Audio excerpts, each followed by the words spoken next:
Hit the polls. Let us know where you come from. Super excited for this. Kevin is one of my go-to resources when it comes to basically everything prospecting, and sales development and the psychology behind it, and getting more than just a tactic of what to say in a cold call, actually getting some of the why behind it. But we'll get started here about 30 seconds or so. Keep saying hi. We got Mark coming in from Ireland, and we'll kick it off here in just a couple seconds here. Let some more people come in.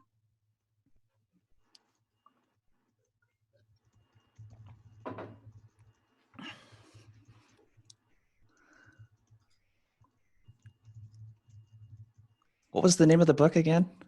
Alchemy. I just put the link in the chat. Oh, you did? Okay. But also the other one, Buddha and the Badass. I'll throw that one in the chat as well. There we go.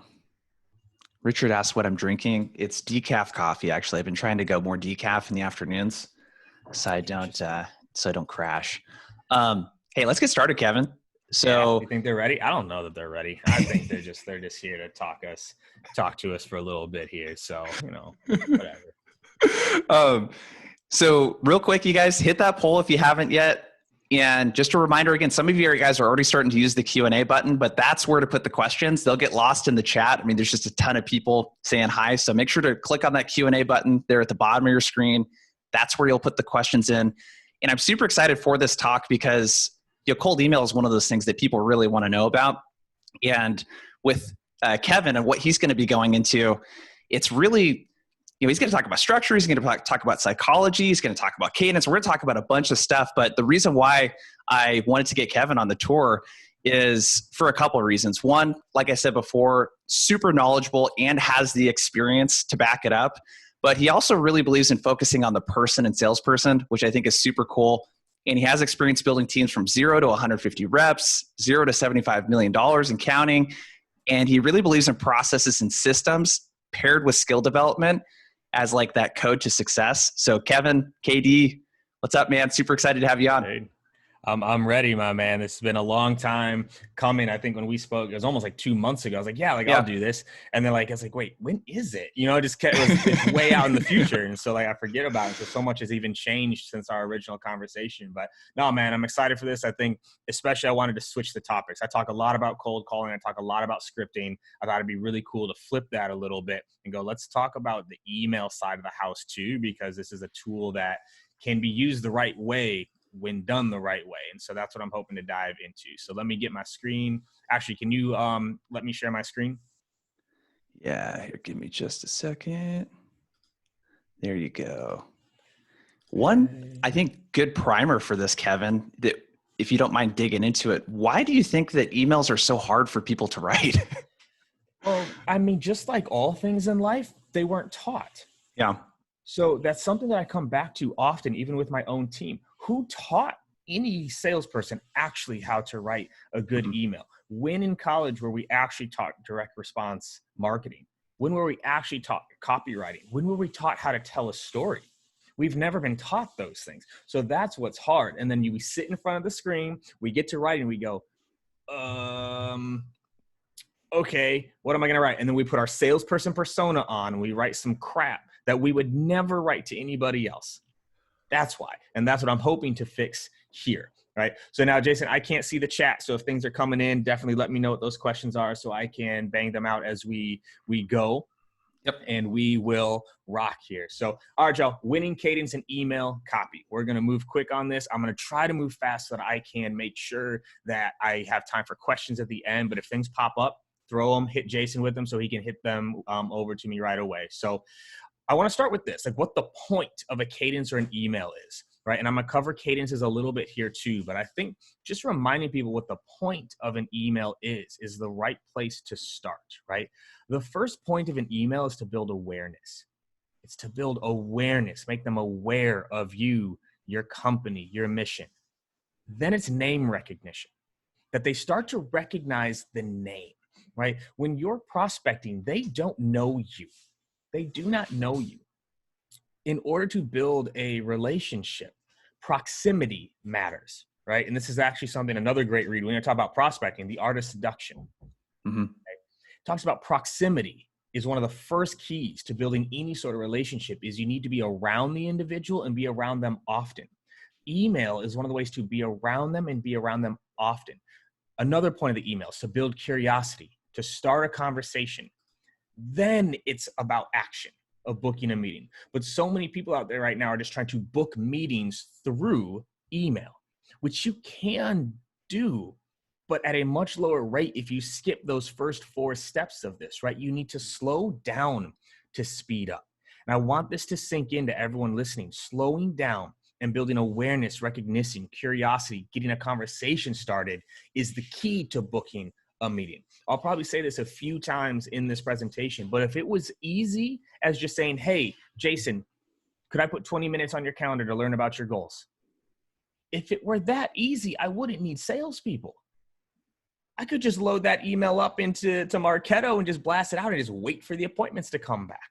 It doesn't work that way, right? And the other point of email with cadences is they compound on each other, and they compound better than cold calling. Cold calls don't tend to compound. The last cold call you made to me doesn't make this cold call any better. But the last email you sent to me can make the next email better, which can make your call better. So it's first starting with the point of an email. Awareness, recognition, curiosity, starting a conversation, then getting some sort of action. And we're actually going to talk about some different types of actions you're trying to get people to take, right? Now, here's why email is so important, okay? First of all, it's direct access, right? You aren't dealing with the gatekeeper. You aren't dealing with phone trees. You aren't dealing with trying to navigate around. It is direct access to the person you are trying to reach out to. And by the way, a lot of what I'm going to cover today can also be used for social in terms of like the messaging and the structures and things like that, but it's direct access, all right? Next, email has a longer tail. And what I mean by that is I can send a good email on Monday and it can get opened on Wednesday. It can get opened again on Friday. It can be read more. It can be forwarded. A cold call that no one answers doesn't have a tail. They can't come back to it. A cold call that is answered, right? And they say, oh, like, you know what? I'm not interested. Click. Has no tail. There's no legacy there. Whereas well-written emails have a tail. They hang around longer. So you get more of that kind of like retro action where people can come down the road if you're doing it well. You can tell stories via email. They're easier to adapt and track. This is great because also too, we're going to talk optimization. If you find out language that's working well via email, where else can you use it, Jason? Oh, cold calls, LinkedIn, and you can use it everywhere. Right. That's what people forget with emails. If you find what's resonating there, you can take that same message and have it resonate in other channels. So it's easier to adapt and track here. It helps support all the other channels. Email makes your cold calls better. Email makes your direct mail better. Email makes your social better. It supports all the other channels, right? And you need to have an and mentality, not an or mentality, right? It's not do I call or do I email? Do I email or do I social? It's an and mentality. You need to call and email and social and direct mail and face-to-face and video. It's an and mentality, not an or. So I don't want anyone watching this taking this as a reason of, man, KD's making email sound good. Forget cold calling. I'm out. I'm just going to become a professional emailer. No, that's not what I'm saying. This is your foundational piece that makes everything else better. Right. You find that it works, Katie, the other way too, where some of the language that you hear from people in cold calls and on LinkedIn, are you kind of treating the emails instead of as a static sequence? It's like, hey, this is a working document that always gets better, improved over time. Absolutely. And one of the last slides here is about optimization and how you can optimize your messaging, right? Because you should be. Right. The only difference there with cold calling versus emailing is the amount of data you get. Right. Mm-hmm. If say you're prospecting VPs of sales, right? If you're making 100 calls a day, you might get 2 of me on the phone. Yep. Right. That's only 2 data points to work off of. Right. And so it can be challenging sometimes to put it back, but we're going to talk about how to get some of the language, how to get in your prospect's head a little bit better.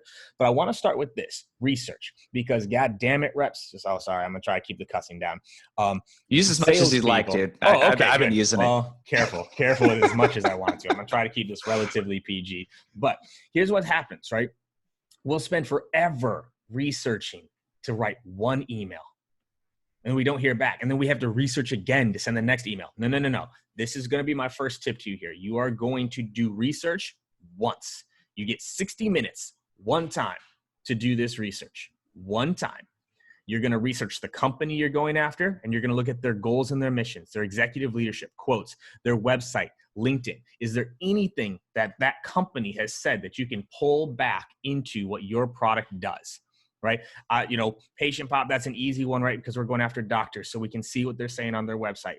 Say you sell an HR tool. Do they talk about their employees anywhere on their website? Say you sell a safety type product. Do they talk about safety anywhere on their website, anywhere across it? Glassdoor is another great place to go when you're researching companies. Does anyone ever complain about the thing that you solve, right? But you research the company one time and you go deep on what you'll use, okay? That's the other thing, especially as you go higher up on like some of the enterprise prospecting, you can find all sorts of information that you don't use, right? You can know what their revenue was last quarter. You can know their P&L. You can know their mission for next year. But you don't use it to prospect. They're not like, oh, wow, our publicly given information. Good for you. Now I want a meeting, right? Get stuff that you'll use on the company. Then you have to research your persona. And this is where you go through something called the Buyer's Matrix. The Buyer's Matrix by Jill Conrad. It's in her book, Snap Selling. It's a free download. Go get it. But you should do this research on every single persona. If we had more time, I'd walk you through it. But this is gold right here. Research your persona, right? And it talks about like what their goals are, how they're measured, right? And this isn't about like SMB Sam and Enterprise Eddie. Like this is really getting to know your persona and then doing a problem implication chart. And this is from Gap Selling from Keenan. Same idea. You really need to get into the head of your prospect and knowing what their world is like. Then you research the person. You go to their LinkedIn, their Twitter, you Google them. Right. And one thing that does frustrate me, and I'll put this mini rant out, Jason, how hard is it to find information on me? If you're prospecting me, how hard is it to find information on me? Yeah, go to your LinkedIn page and click on activity and just look at what you're posting. You do it in 15 seconds. Right. You could find any webinar. I've been on podcasts. I have my own podcast. I've written articles, posts, but I don't even get good personalized contact. People don't even use good personalized outreach to me, and I'm easy to find, which lets me know that the people that aren't as easy to find aren't getting good personalized information. Go study the person you're going after. But salespeople, put it in your CRM. Put all of this in your CRM. Put it into Salesforce or whatever you use. You only have to do your research once. This is where you're building your personalization for all the emails that you're going to send later. Research one time, update it, and go. One quick thing on this, Katie, because I noticed a lot of people, they're like, hey, I'm getting hung up. I'm going down a rabbit hole. Like, do you have your reps like set timers or anything like that? How do you keep them productive and not like going down a rabbit hole too? Oh, I love it. One task. Yeah. Stay focused. One task. Okay. But when I say 60 minutes, I mean 60 minutes, right? Because also too, if it's too hard to find, it's not worth finding. Right? I'll say that again. Like if you really have to dig on the company to find anything that adapts to your product, it means it's not top of mind and it's not something that's actually going to stand out to them. But if you sell a safety product and one of their core values is employee safety, that should be very easy to find, right? So avoid the rabbit hole, but time yourself, right? Because also sales reps, this is the curse that I was a sales rep too. So I know you start researching, then you get distracted. Your phone comes up. You're like, oh, research sucks. Let me hop into Slack a little bit. Oh, like what's happening on Twittergram? Oh, Twittergram's popping off right now. Oh, back to the research. And it takes too long. 60 minutes, one time, get it done. Okay. A couple quick questions on this because we got people asking. Do you store this information in the CRM when you're doing the research, or do you put it in your sales engagement tool? Like, how are you gathering the information typically? CRM for sure. And like to a point, like as a leader, like I put some of these as fields in my CRM. Yeah. Right. So that way it's trackable. Because if it's just in the notes, it's hard. But like the foundational things that you want to know about your prospects, they should be fields. Because then you can start to like pull reports on that and see like what types of prospects are doing better based off what you can find. So the CRM for sure. And then if you're using a good sales engagement program, it should be able to pull from your CRM to do things. Got it. There you go, James Jennings. And one other question that Vlad asked, and I'm seeing in the chat too, is around So if I spend that time doing an hour research, that's going to be for the 3 to 5 people that I might be reaching out to at that company, right? I'm doing all of that research. It's going to do everything for everyone that I would ever reach out to in the future for that company. Correct. And you guys will be shocked if you just did it, right? If you were going after Jason and you said, okay, Jason Bay, Google, Jason Bay on LinkedIn, you looked at his post, you go on Twitter, right? It doesn't actually take that long if you just focus on that one thing, right? And then that's it, right? Who are they connected to? And you put it all in and you move on, right? That's the key to it, is build it one time so you're not wasting time on every other email that you have to send later. Right. One last follow-up on that, because people are asking around the time too. If someone's doing something more transactional, let's say it's got a $10,000, ACV kind of situation, are they going to shorten that time accordingly? Is it a range at that point? Because I know you kind of have worked in, like, Patient Pop's a fairly transactional sale, or is it more enterprise, or a mix of both, or what? So Patient Pop is more transactional.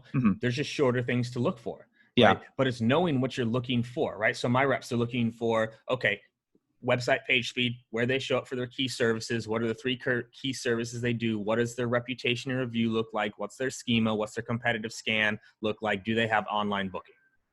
Gotcha. Yeah. Right? That, like, you actually don't need that much, but those are the things we can use. We can use that when we're going after the people we're going after. Right. And that's what's interesting. Enterprise versus SMB, it's actually easier to find information on enterprise companies because there's more people, there's more access points. Bob's Podiatry, how active on LinkedIn do you think Bob from Bob's Podiatry is? Probably not. Exactly. Right. So it's actually even harder to find some on some of the smaller companies. Right. So know what matters. That's back to the headline. Research you can use. What actually matters when you're trying to do these prospects? So that's what you're going for. All right, which transitions into this, WWYCS. WWYCS. All right, if we had a quick poll, let's see who could guess this off the top of my head that hasn't heard me talk about it before. But you can, in the chat, has anyone got it yet? What do they think it stands for? WWYCS? Anyone get it yet? Nope. No one? What would your customer say? Boom. What would your customer say? Good job, I don't guys. know who won. Props, okay? What would your customer say? And I want to start with this before we get into the emails. Don't worry, y'all. I'll get to the emails. Stay patient. But I'm trying to lay your foundation here on how to write good emails. If it's not a word or term you've ever heard them say, stop saying it. Do you know how many emails I get that are like, hey, we have a multi-tiered, triple engaged, encrypted, groundbreaking, disruptive, innovative tool that is now the leading game changer in people-based sales engagement. What?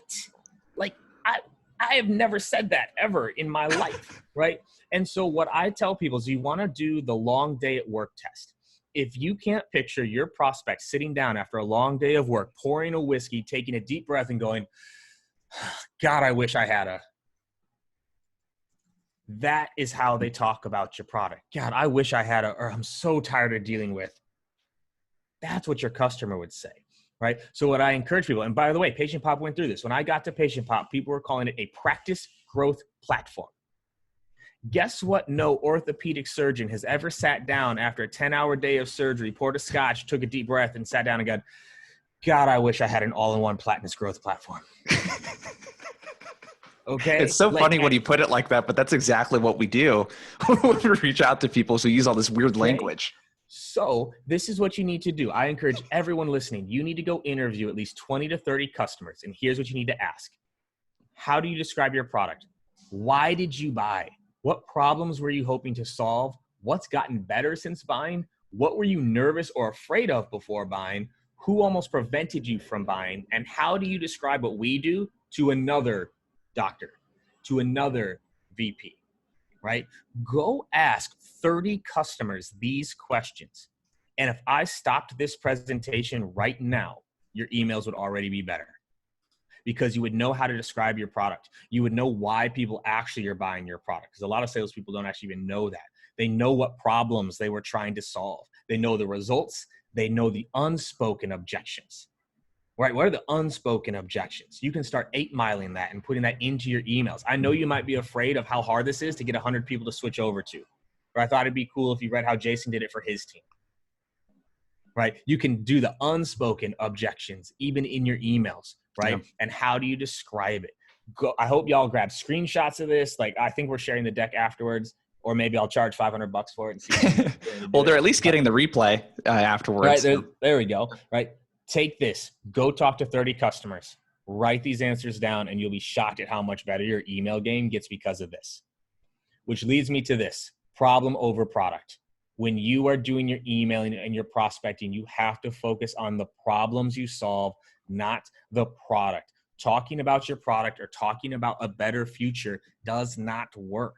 It doesn't work because they can't picture it. They can't envision it. They are in the now, right? So if you're like, my product can 3X your pipeline. Okay.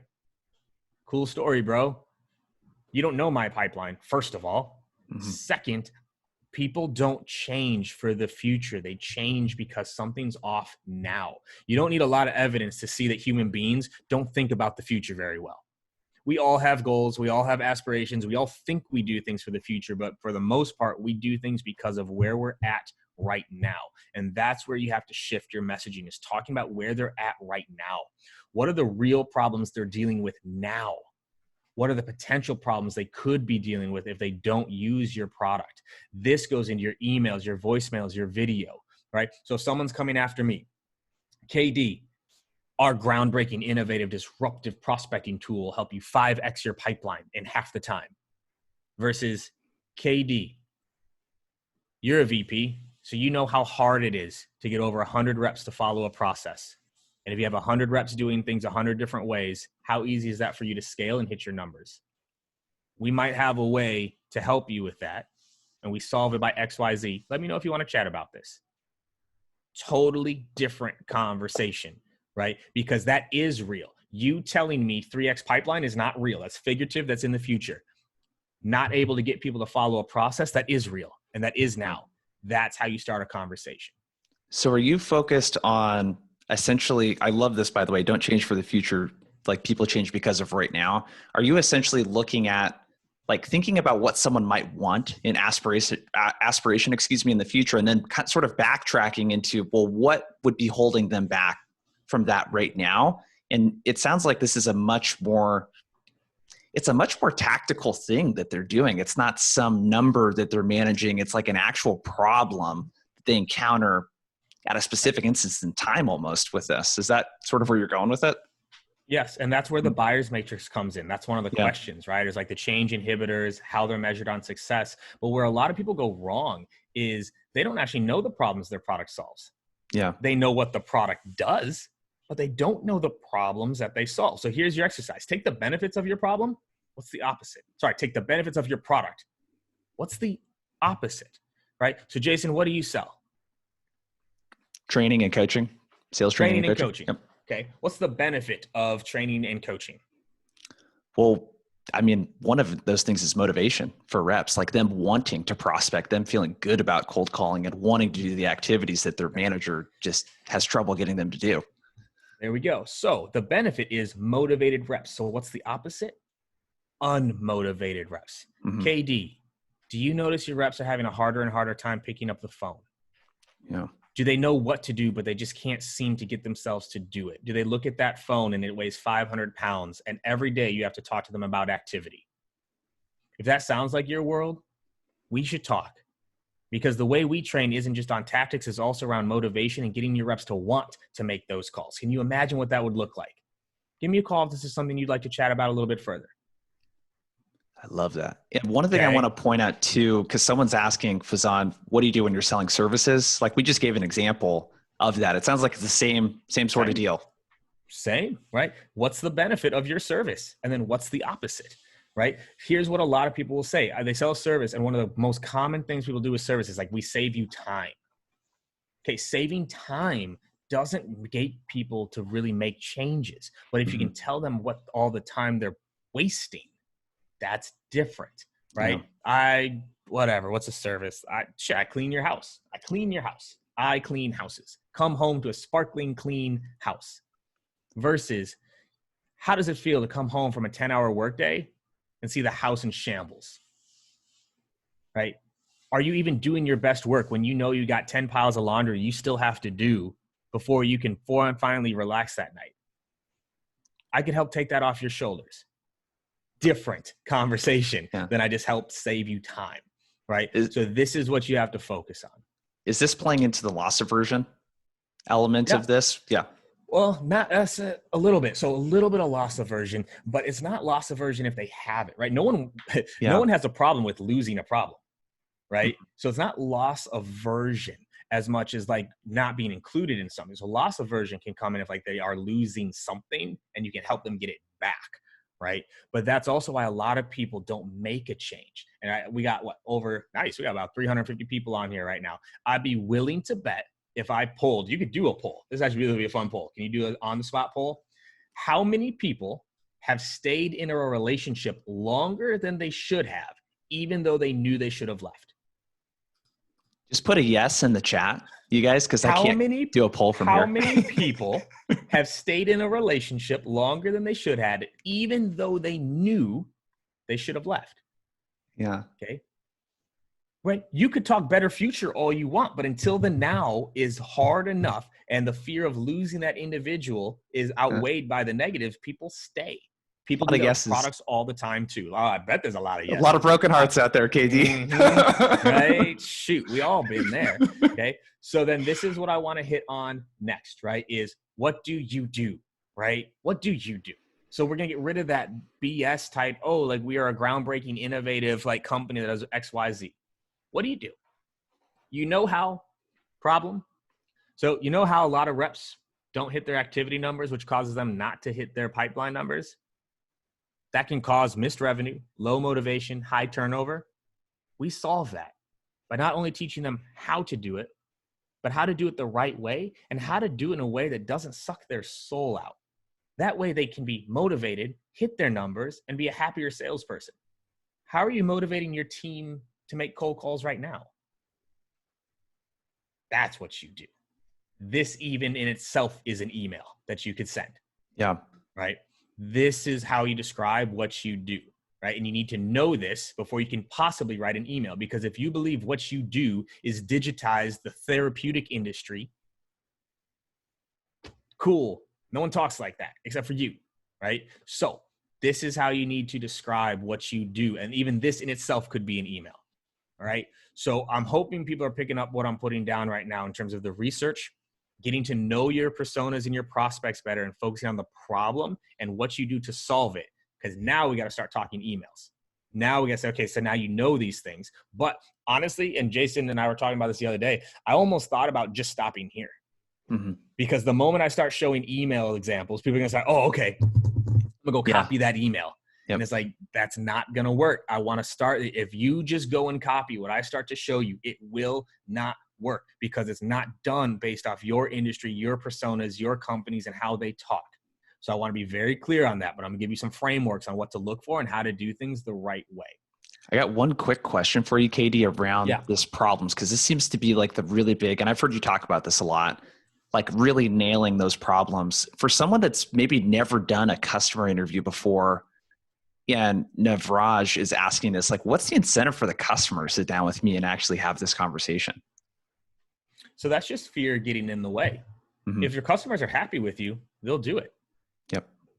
They'll do it. You only need 20 or 30, by the way, right? And before anyone jumps, it's like, well, what if I don't have customers yet? What if I'm starting? Then go interview 100 of your personas. You don't actually have to incentivize them. If you reach out to 100, say you're going after VPs of sales, and you reach out to 100 of me and say, I'm new to the industry. I'm trying to learn what goes on in the day of the life of a VP of sales.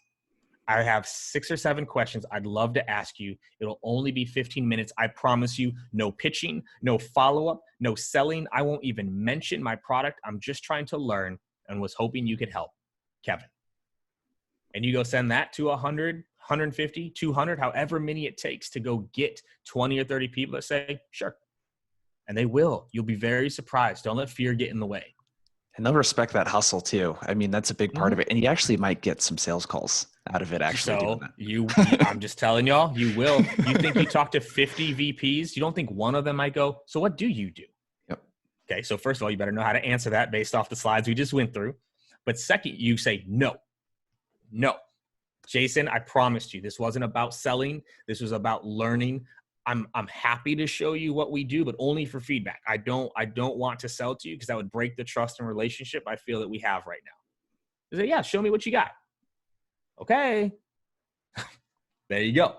Right. And if they're not interested, like, hey, like, who do you think would be interested in it? Right. Like, you can do so much, but don't let fear hold you back. And it's also a great place for a new rep to start because there's no pressure. You're not trying to sell. You're just learning. You're just talking. And that's the key to it. Cool. Right? So cadence steps, I'm going to breeze through here, but here's what's important.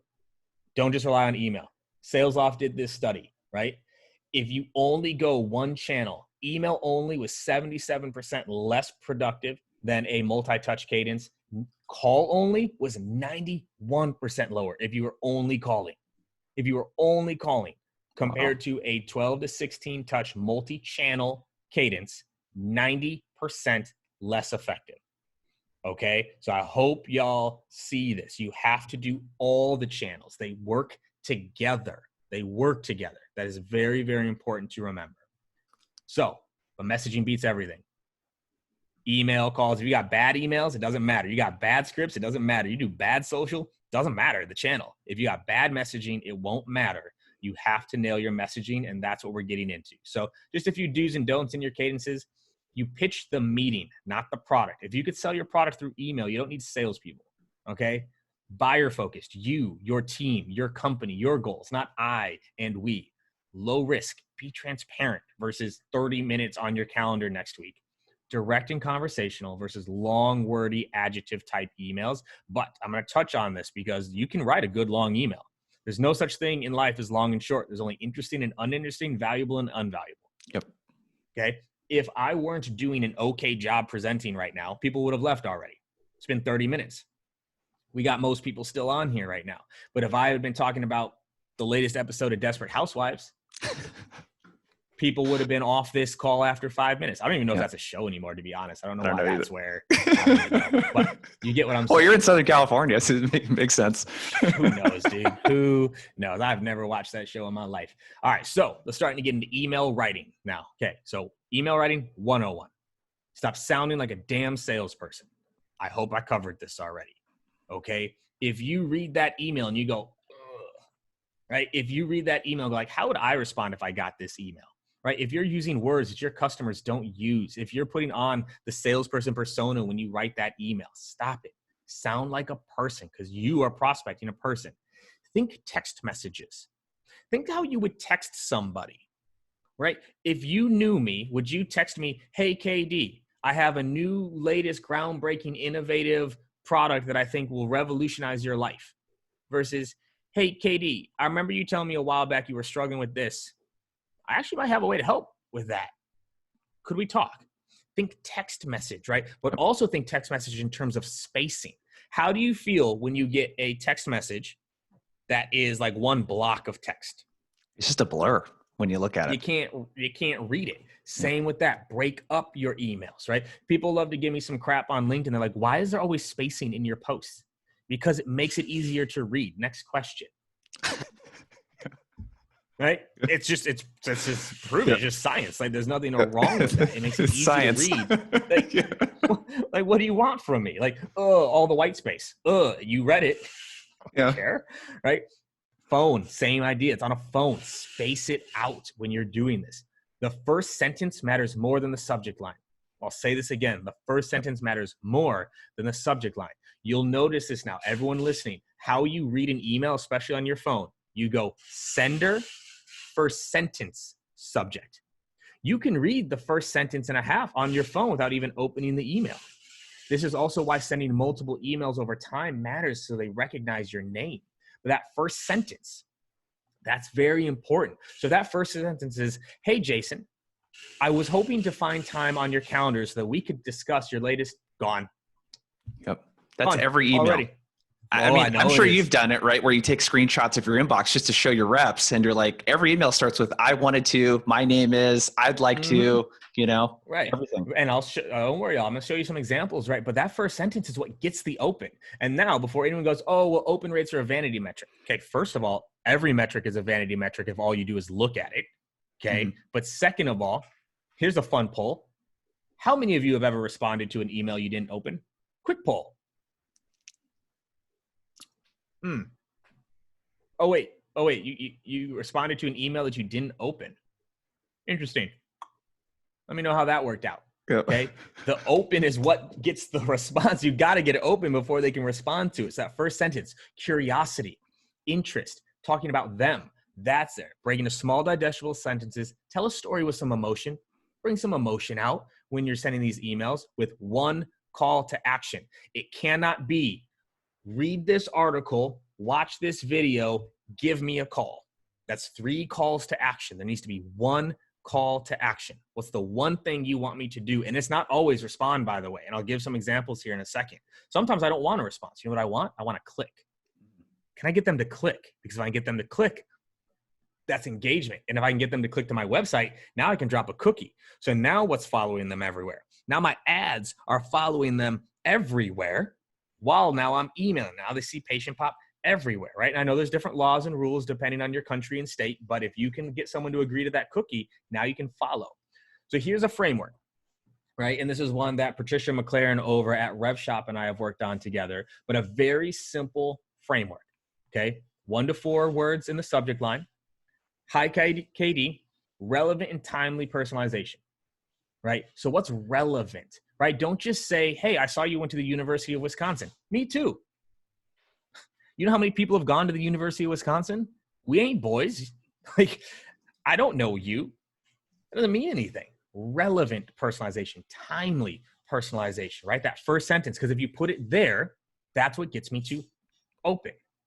Value one-liner. This can be the, what do you do? Hey, so as a VP, you might be struggling with this and with this and with this. We help solve that in a few pretty interesting ways. Credibility. You know, we've helped Jason do it. We've helped Justin do it. We've helped Scott do it. Those are all a bunch of your peers. Might be worth looking into. Call to action. Can we hop on a quick call? See if it's even worth you looking into. Watch this video. See what you think. Read this article and ask your team these questions. Short, sweet. And you can write a bunch of these types of emails, right? With the research that you did early on. Here's another framework. And honestly, I wish I could come up with a different framework here, but it's KDFIC. The KD was not on purpose, y'all. I promise you. I wasn't that narcissistic that I'm like, you know what? I'm going to create an email formula where the first 2 letters are my letters. So before you go and blast me on LinkedIn, this wasn't on purpose. It just happened. All right. Leave me alone. Okay. But it stands for this. No. Here's what I know about you, your team, or your industry. Here's what I know about you. Here's what I did or am I doing because of what I know. Here's what I found. Here's the impact of what I found. Here's the call to action. Right? So if Jason was coming after me, KD, I know how hard it is to keep reps motivated on how to make phone calls. I know this because I read one of your most recent LinkedIn posts talking about it. So here's what I did. I talked to a couple of your managers and I found out that although you're doing a lot of training, it doesn't seem to be sticking the way that you want it to, which is impacting your results. Let's hop on a call. I can share some of the ways we're helping a few other companies solve this. Whether you work with us or not, it might be worth the conversation. Let me know when you're available, Jason. Okay, here's what I know. Here's what I did or what I'm doing because of what I know. Here's what I found out about you, your company, your team. Here's the impact of what I found. Here's a simple call to action. Okay, the KDFIC method. Know, did, found, impact, call to action. One call to action. Now, a few calls to action. So I have a few emails here. I told you I'm going to get tactical. I'm showing things. So this was an email I got from Sue, one of the best prospecting emails I've gotten in a long time. I'm going to continue to bring this example up because he did a phenomenal job. Hey, KD, already better than hi, Kevin. No one calls me Kevin, right? Like my mom barely calls me Kevin, right? Like KD already. I'm like, all right, this person might know who I am. Kyle Coleman says hello. He said he'd come after you if you don't read every word of this email. Okay. Is that going to get me to open an email? If I see Kyle Coleman says hello, I'm good friends with Kyle. So I'm going to open this email. Given the circumstances of the space you're in, it's understandable that times are tough. Emotion. But I don't question the leadership Patient Pot has when I read your post. Be a damn buffalo and run towards the storm. Relevancy. My question, is if the tools you're currently using can handle the storm and run with you to drive success. With leadership plus Clary's leverage, you can become KD versus the Cavs, unstoppable. Here's a short white paper with a video, value, about how sales leaders are using insights to coach their reps effectively and run through the storm together. I hope we can find some time to connect when things settle down. Notice, no ask. No ask. No, can I find 20 minutes on your calendar? I'm hoping we can find some time with things that'll settle down to discuss science of sales, accuracy, pipeline, predictable revenue. Pura vida, Sue. Parentheses, Kyle told me you love Costa Rica. This is one of the best emails I've ever gotten. And it follows the KDFIC almost to the letter, right? And then people are like, oh, well, you only responded because of Kyle Coleman. No, Kyle Coleman didn't email me. I opened because of Kyle Coleman. That first sentence got my open. The rest of it was about me. That's the key to this email. Here's the one down at the end. Hey, Dr. Last name, I wish I could lead with better news, but it looks like, do you think that email has a high open rate? Oh, yeah. Okay. If that's the first sentence they're reading, hey, I wish I could lead with better news, but it looks like you're getting, it actually like cuts off right at about, it looks like you're getting outranked. And you've done a lot of tests, right, KD, on, I think I've heard you talk about with like testing first lines instead of the subject lines, and has a big increase on the open rate. Yeah. The subject lines are almost always the same early on. They almost always include their name and my company name. Almost always. Because I want the association. Even if you delete my email, you've heard of Patient Pop, even if you delete it, you've heard it once, you've heard it twice, you've heard it 3 times, 4 times, right? Gets the open. It's clear you're committed to providing the best patient experience, but they can't consider working with you if you're not on page 1. Education. In fact, personalization. If you could be the top results to get more Jews, would that be something you'd be interested in? Okay. Other one here. 84% of patients read reviews when starting a search online. That first sentence. Who's it about? It's about them. There's no hi. There's like, it's hi doctor. There's no me. There's no nothing. There's no you. It's like, look, you need to know this. This is why it's important. Here's where yours are at, right? Know, did, found, impact, right? This was a short email. Like I'm pointing at my screen, like you guys can see what I'm pointing at. Short email on the left, a little bit longer email on the right, right? Sue's email to me is a relatively long email, but it works, right? So these are some examples on call to action, right? Stop with the 20-minute meeting request. It's not, if it were that easy, you just send that out all day. Watch this video. Would this be the worst idea? Going for the no. And I have an example of this on the next slide. If not, just let me know. Read this article. It's not always about the meeting, right? It's about starting the conversation. Back to the very first slide. You're trying to get a conversation going. One of my favorite calls to action is like, hey, if you don't have this problem, just let me know. If you don't struggle with this, let me know. Jason, if your reps are like 100% motivated every single day, I can't help you. Just let me know. That's a very disarming thing to say too, because I think people, especially VP and C-level positions, there's the ego there. And it's like, I always use a personal training analogy. If you were trying to be a personal trainer for someone, you wouldn't say, hey, Kevin, you're kind of looking out of shape, man. I could definitely help you. You'd be like, dude, it doesn't matter how out of shape you are. You'd be like, get away from me, man. Right.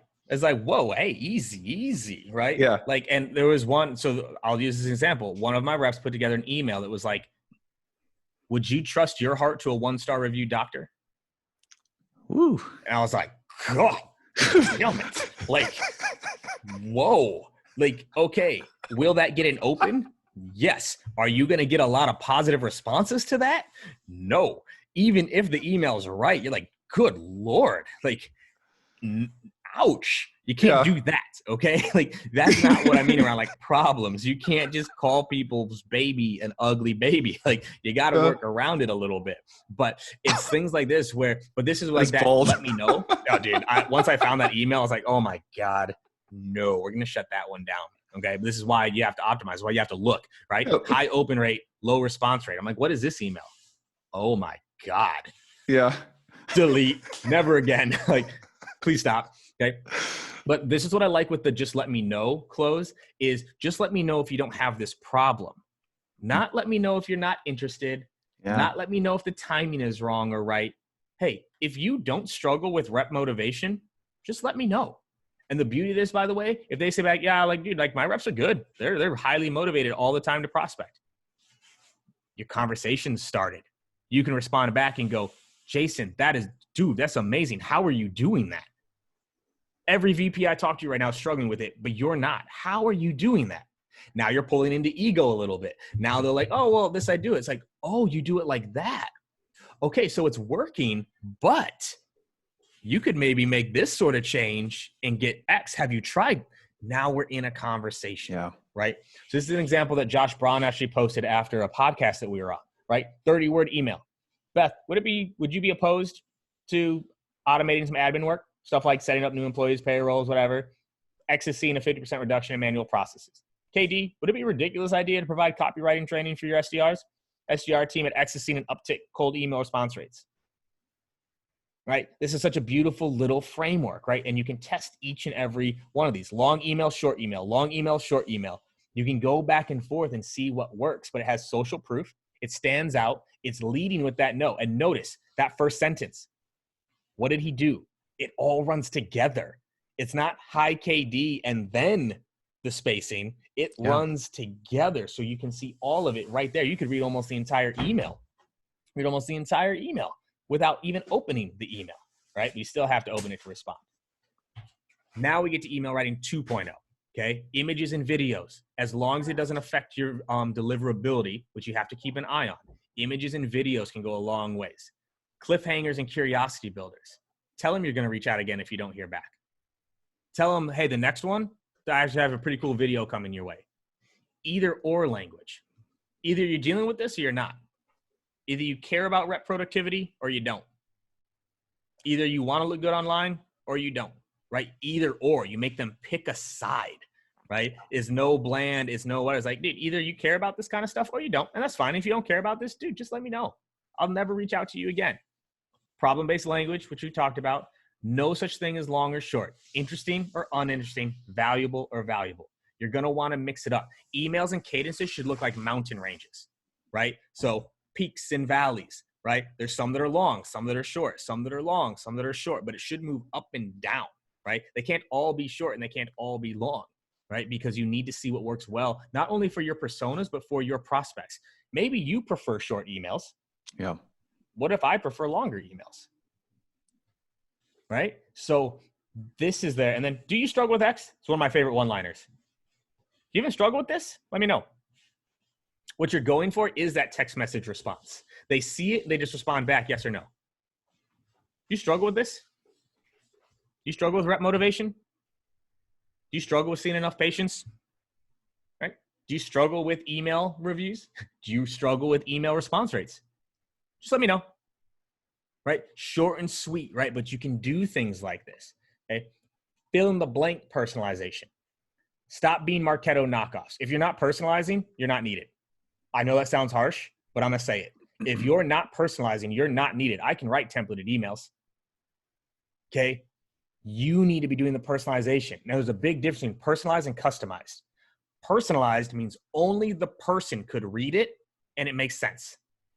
Customized means a persona could read it and it makes sense, right? Insert company name, insert title, insert whatever. That's customized. Personalized is what Sue sent me. No one else could have gotten that email and it makes any sense. Because no one else wrote a post about buffaloes. Yes, I wrote a post about buffaloes. Go read it. It was a fun one. Yeah, it's a good post.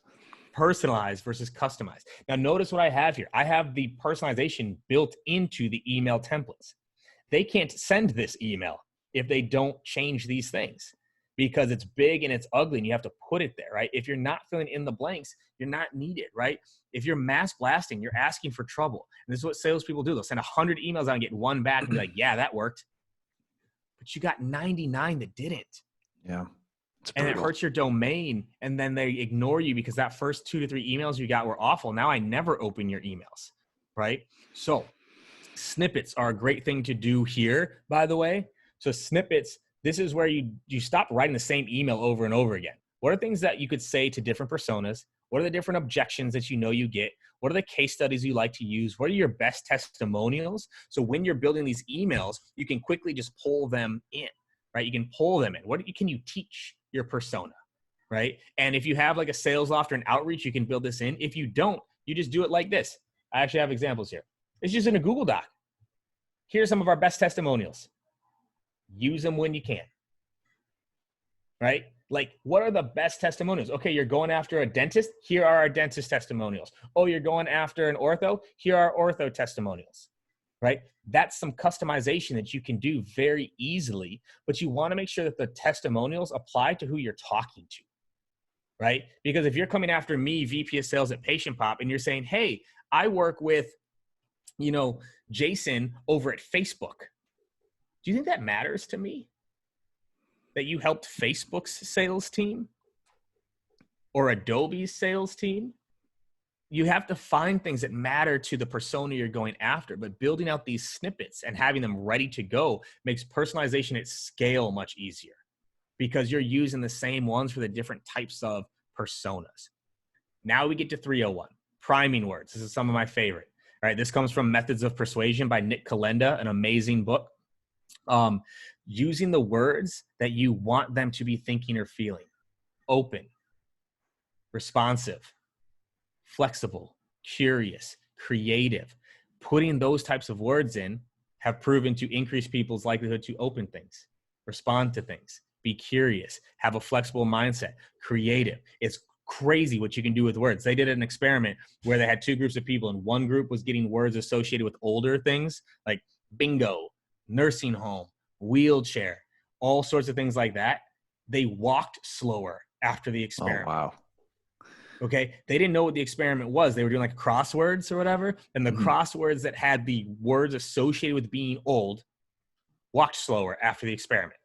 Wow. That's what words can do. It's why I'm such a hound on words. So what do you want people to do to your email? Open it. Can you find a way to put open in that first sentence? Can you find a way to insert things where you want them to do it, right? The specific calls to action, click this, watch this, click for the cookies I talked about. Pay attention to what the best B2C marketers do.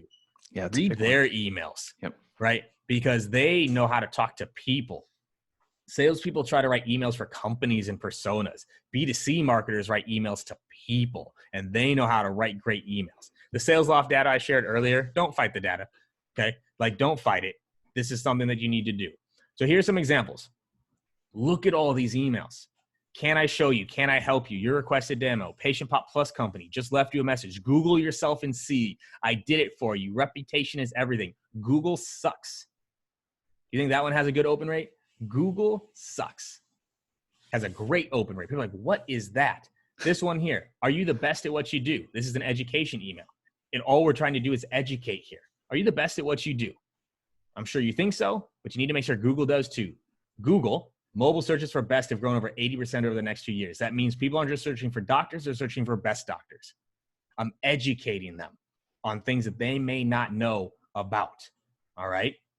Bonus here, we're coming up on time, so I want to make sure I'm getting through all these here. But bonus videos are great if you're doing them the right way, especially now in like COVID times, because everyone's saying lead with empathy. You can't sound empathetic in an email, but you can with a video. You can sound empathetic, right? You can get your message across, right? You can, every video should be personalized, but if you can show them how your product works or how you solve a problem, right? So Jason, could you show them a clip of how you do a training? Could you show them a clip of how people are motivated? Could you show them a clip of people actually like, yo, like, this is amazing, right? Can you show them through video? Now, this is important though. People are like making videos and like holding up a whiteboard and like, Kevin, that's not what gets me to sign, right? Sorry, that's not what gets me to watch. You have to sell me on why to watch the video, right? Sell me on why to watch it. Dude, at 15 seconds, I break down exactly how we do this. Right? In here, you're going to get 5 things that I think you could go use tomorrow, even if you don't work with us. Right? Yeah. Sell me on why to watch the video. When does it happen? What's the summary? What plus how plus proof equals selling. If you can show me what your product does and how it does it with some proof, that's the next step to getting things done. Right? Sell them on what you want them to do.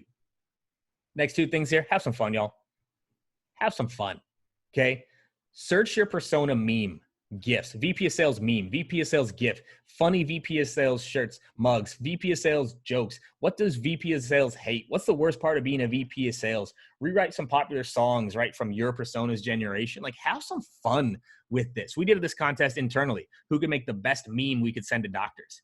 And we had a blast with this. And the doctors thought it was funny. Here are 2 examples, right? This is when going after home services. You know what a lot of home services people hate? Duct tape.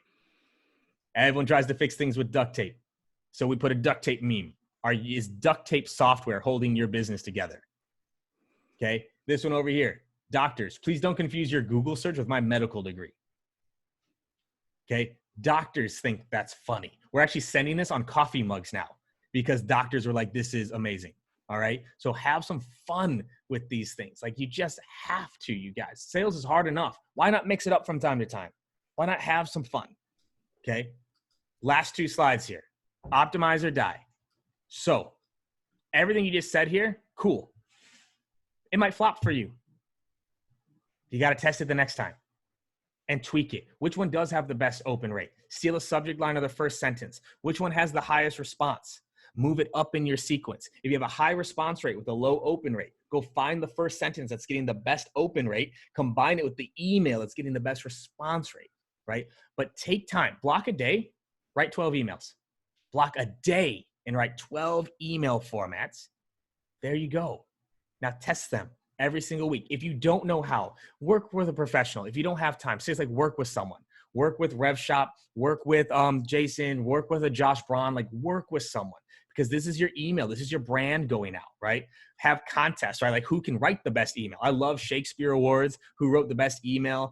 I love looking at the reps' emails. Are any of them beating my emails? If so, boom, here's a gift card and congratulations. That's now in the cadence because it's working.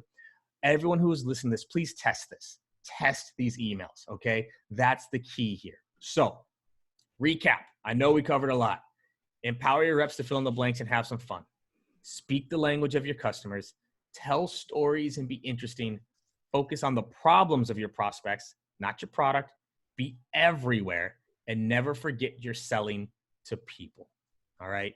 So with that, thank you very much. We're right up on the hour here. For more trainings like this, I do have a Patreon group. I would love for all of you to join. Like I do more of these types of things in there too, but thank you for your time and attention, y'all. I hope this was valuable. Dude, this is a freaking masterclass in cold email and psychology. I dropped that link to the Patreon. Thank you. And I know Katie's underselling the Patreon. He's got like almost 500 people in there in like a month or 2 or whatever. But the content, it's just $10 a month. You're going to get access to the very best stuff. And he runs trainings on a monthly basis. And you're just going to get, because people were asking, hey, does Katie got a book? And there might be one coming in the future, but the Patreon's the next best thing right now. So for sure, go check it out. Katie, this was awesome, man. I really appreciate you coming on. And we're going to have the replay of this available later tonight. I'll get it uploaded. And if you got value from this, my ask is share it with one person. The replay, all of this stuff is free. Share this with one person that you think would find value, a coworker, a friend, someone that's doing this type of stuff. And make sure to tune in next week. We have Bryn Tillman talking about LinkedIn, Josh Braun's talking about objections, Jeremy Levier from Lead IQ, and Alexine Moudoir are doing a panel together. They're both SDRs and AEs. So make sure to tune in next week. But KD, this was super awesome, man. I appreciate you spending the time with us today. Appreciate y'all. Thank you very much. All right. Have a good one. Later, everyone. Later.